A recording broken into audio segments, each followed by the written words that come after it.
Hey, are you a business owner, entrepreneur, or professional? If so, we want you to apply to be a featured guest on our show. My name is Adam Torres, and I host the Mission Matters series of podcasts. I've recorded over 3,000 episodes, and we are just getting started. How do you know if you'd be a good guest to be on the show? Well, only one way to find out, and that's to apply, but I'm going to let you in on a little secret. We want guests that have a story to tell, guests with a brand, a product, or a service that can benefit my audience of listeners. If this sounds like you, go to missionmatters.com and click on Be Our Guest to apply. I'd love to talk to you and get to know more about your story. Again, head on over to missionmatters.com and click on Be Our Guest to apply. All right, now let's get into the show. Hey, I'd like to welcome you to another episode of the Mission Matters Business Podcast, your source for all things business. My name is Adam Torres. You can follow me on Instagram at AskAdamTorres. Keep up with my book releases, book tour schedule, signings, all that other good stuff. Always love to connect with you there. And as always, if you'd like to apply to become a co-author of one of my upcoming books, just head on over to the website, missionmatters.com, and click on Become an Author to apply. All right, today I have Michelle Seiler Tucker on the line, and she's founder and CEO over at Seiler Tucker Inc. Michelle, welcome to the show. Thank you. Thank you for having me. It's a pleasure to be with you.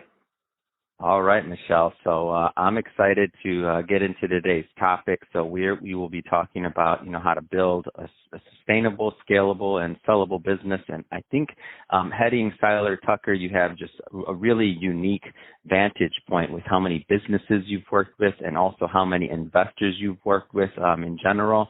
I guess maybe just to kick it off, we should probably start at the beginning. So why is it so important from your vantage point to plan your exit strategy from day one, specifically using the STGPS exit model? Sure. So according to Steve Forbes, 8 out of 10 businesses will not sell. That's 80% of companies not selling. And the number one reason businesses don't sell is because business owners never think about their exit until a catastrophic event has occurred, whether that's internal or external. Internal meaning health issues, partner disputes, divorce, death. External meaning the pandemic that we're in. That's the worst time to think about selling your business because your business is typically trending downward, not doing as well. The best time to sell is when your business is booming. So I always tell my clients, start with the end in mind. Plan your exit from day one of buying or starting a business and follow the STGPS exit model. So when you want to drive somewhere, what do? You plug in Google Maps, right? You take out your Google Maps on your phone, right, Adam? And you go to Google Maps, you plug in your destination. Number one, you need to know where you're going, where you're driving to. Otherwise, you're going to drive around in circles. And that's what happens to business owners. They don't plan to fail, they fail to plan. So they're driving around in circles, driving up and down the financial hills, ending up nowhere because they don't have an end game. They don't have a destination. They don't have a desired sales price. So everyone needs to figure out what's that number. Just pick a number. Let's say you want to sell for $20 million. Great. Now we have to start of a plan. So it's $20 million. Now what does a GPS exit model need to know? It needs to know where you're starting from. What's your current location? What's your valuation? So let's say most business owners, I don't know if you know this, Adam, but most business owners do not get a business evaluation. They don't think about a business evaluation. And, we go to doctors to get annual health checkup to make sure our bodies are in good shape. Why not make sure your most valuable asset, your business, is in good shape? So you really should get a business evaluation checkup every single year. Best place to get that is not a CPA. It's a financial mergers and acquisitions expert. And get that checkup because there's events that can increase valuation. There are events that can decrease valuation, like the pandemic that we're in. So you need to know what your business is worth every single year. So let's say you're worth $5 million. You want to sell for $20 million, you're worth $5 million. Now you need to determine time frame. Let's say you want to do this in 10 years. Great. 10 years. Now what do you need to know? You need to know who your buyers are going to be. There's 5 different types of buyers. You notice I say buyers, not buyer, because in all likelihood that one buyer will fall apart. So you need backup buyers, number one. Number two, you want to create competition. So you want to create competition so you get the highest price. You can't create competition if you only have one buyer. But there's 5 types of buyers. So your buyers, let me tell you who buyers are not going to be. It's not going to be a first-time buyer because they're not going to buy a $20 million company. 90% of buyers are first-time buyers and they buy small businesses. Then you have turnaround specialists. They're not going to buy your company because they buy distressed assets. So it's probably going to be a PEG, which is a private equity group, a strategic/competitor, and by the way, they pay the highest multiple of EBITDA because they're buying synergies, or a sophisticated entrepreneur who is industry agnostic but chases cash flow. They chase cash flow. So then you got to determine, okay, well, now, I know my 3 buyers. I know I want to sell for $20 million. I'm worth $5 million today, and I want to do this in 10 years. So what's the next thing you need to know? You need to know, well, what are the financials?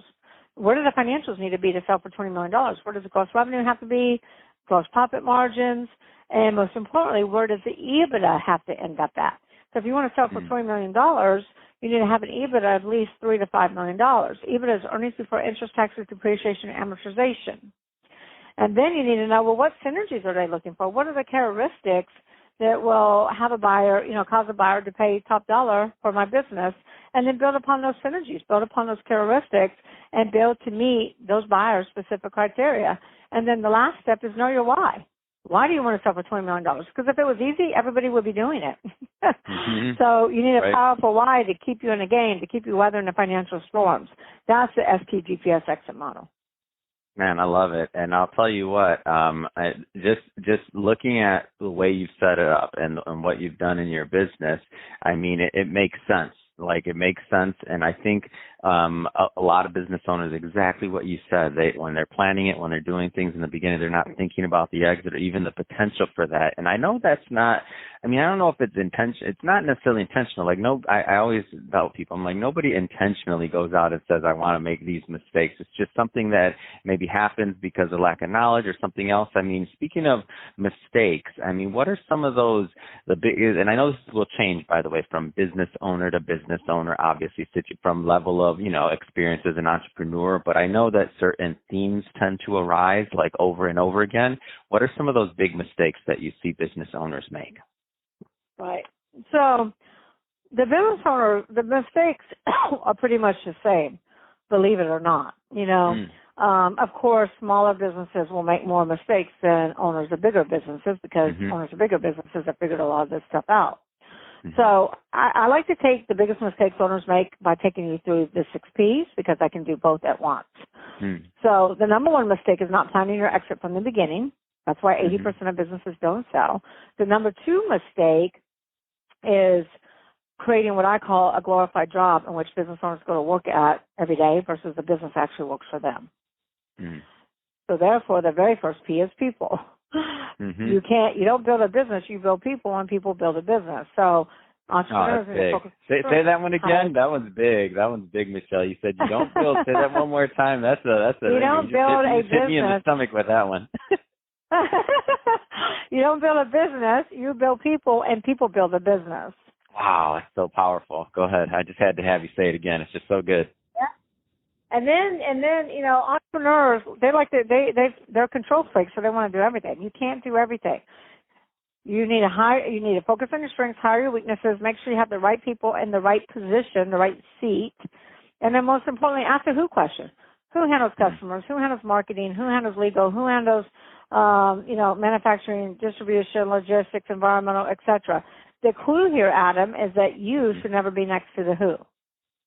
You need to build a business that runs without you. And so the next P, so I'm going to go through these rather quickly because I know we're, short on time. The next P is products. You got to ask yourself, your product, your industry, your service, is it on the way up or is it on the way out? Thriving or dying? Do you have an Amazon or do you have a Blockbuster? Most business owners have what I call a Blockbuster, especially now because of the pandemic. So if you're in a dying industry and you're not diversified, it doesn't mean that you just pack up and go home and crawl under your bed into a fetal position. What that means is you got to align yourself with an outside expert and mentor, somebody who's been down your road before, and ask these transformational questions. Amazon did this back in the 90s. Amazon asked themselves, what business are we in? That's number one. They said, well, we sell books. We're in a book-selling business. Number 2, what do we do really well, better than anyone else? We do fulfillment better than anyone else. Number 3, what business should we be in? And that's when Amazon, said, oh, my gosh, we should be in a fulfillment business. We should be selling everybody's products, not just books. So those 3 questions transformed Amazon into the small, bookseller to the multi-billion-dollar worldwide conglomerate that they are today. So you got to pivot. And the way to pivot is really get out of the transactional and become transformational. Make sense? No, it's awesome. Yes. And then number 3 is processes. A lot of business owners make the mistake of not having efficient, productive processes and not designing their processes with the customer experience in mind. They don't think about processes kind of like they don't think about exit strategy until something bad has happened in their company. And then they're like, oh, my gosh, we need a process for that. It's a little late now. So you really need to design your processes from the beginning with the customer experience in mind. And McDonald's did this back in the 40s. They said, we want to create a fast food restaurant around our customer experience. The customer experience is to get great tasting food that's hot, fast. So you can eat at McDonald's anywhere in the world and get the same experience. They never said it's going to be healthy for you. They never said it's going to be organic, right? So many companies do the opposite. I'm sure you've dealt with companies where you're like, oh, my gosh, this is the worst customer service ever. Or I have to, push the phone 12 different times to get a live human on the phone. Well, that's because the processes are designed based upon their own agenda, not based upon the customer experience. So make sure you design your processes around the customer experience, make sure they're productive, they're efficient, and make sure that they're well documented with policy and procedure manuals, protocols, SOP checklists, employee handbooks, non-competes, etc. You need all this documentation. The first thing a buyer's going to do is walk in and want to see this. Their due diligence. All right, the 4P is the biggest value driver. So this P can take you from a 4 multiple to maybe a 5 or a 6 or a 7 or even a 10. These are proprietary assets. Proprietary is the highest value driver there is, obviously, in all the Ps. So there are 6 pillars to proprietary. I'll try to move through them really quick because the other 2 Ps it's not going to take as much time. So number 1 is branding. The more well-branded you are, the more I can sell your business for. But you can't just brand your personal brand. You have to brand your company brand as well. Think about it. What's the biggest brand in the world? What's the most valuable brand in the world? Apple. Apple. Nobody ever gets that right. You got it right. Yay. So Apple is like one of the biggest brands in the world. Apple's worth $249 billion just for the brand, not including assets, real estate, inventory, accounts receivables, cash flow, anything. Just the brand is worth $249 billion. So as long as your brand is relevant in the mind of consumers, we can sell it for a lot of money. But, nobody's paying for Blockbuster, so the brand has to be relevant. Trademarks are huge. Got to make sure you have a company trademarks, slogans, your logo, your podcast, everything that's unique, your USP, your unique selling proposition should be trademarked. The biggest mistake the business owners make, they go get a state trademark for the state that they're operating in. They never check the federal database, and all of a sudden, within a few years, they could receive a cease and desist letter, and they have to stop using that company name.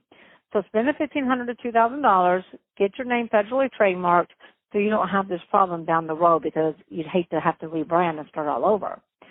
And then patents, protect your IP, protect your inventions. If you ever watch Shark Tank, every single investor always asks every single investor, do you have a patent? Do you have a patent pending? Do you have a utility patent? So patents are big. Contracts are really huge. Manufacturing, distribution, vendor, franchisor contracts. Any type of exclusivity, especially client contracts. Client contracts are the most valuable of all contracts because, especially if they have a recurring revenue stream or subscription model, because buyers want to buy a business that has money flowing in. Here's the biggest mistake business owners make when it comes to contracts. They don't have the 2-sentence transferability clause. 99.9% of all sales are asset sales, not stock sales. If the buyer doesn't agree to a stock sale and your clients won't sign a consent to transfer, then you're going to have a big problem.